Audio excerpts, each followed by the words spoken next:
জয় হিন্দ, বন্দে মাতরম। তোমরা যারা West Bengal police constable পরীক্ষায় পাশ করেছো তাদেরকে অনেক অনেক কংগ্রেচুলেশনস। তো যারা পাশ করেছো তারা মোটামুটি ধরে নিতে পারো যে তোমাদের চাকরি 90% পেয়ে গেছো। তো এরপরে তোমাদের আছে ইন্টারভিউ। তো অনেকের মনে প্রশ্ন আসতে পারে যে 90% কেন বললাম, 10% এখনও কিন্তু বাকি। কারণ আমি যে বছর পরীক্ষা দিয়েছিলাম, তো আমারই দুজন বন্ধু তারা কিন্তু ইন্টারভিউ দেওয়ার পর মেরিট লিস্ট থেকে বাদ গিয়েছিল। অতএব মেরিট লিস্টের পরও কিন্তু নাম বাদ যায়। অতএব ইন্টারভিউটা খুবই একটা গুরুত্বপূর্ণ পার্ট এই পরীক্ষাতে উত্তীর্ণ হওয়ার জন্য।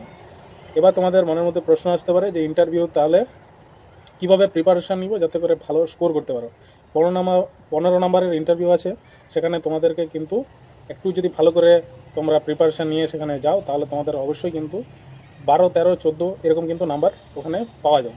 তো এবার দেখো, তোমরা ইন্টারভিউর জন্য দুভাবে প্রস্তুতি নিতে পারো। ফার্স্ট হচ্ছে মক ইন্টারভিউ। যে কোনো কোচিং ইনস্টিটিউটে তোমরা ভর্তি হতে পারো, সেখানে কিন্তু তোমরা মক ইন্টারভিউ প্র্যাকটিস করতে পারো।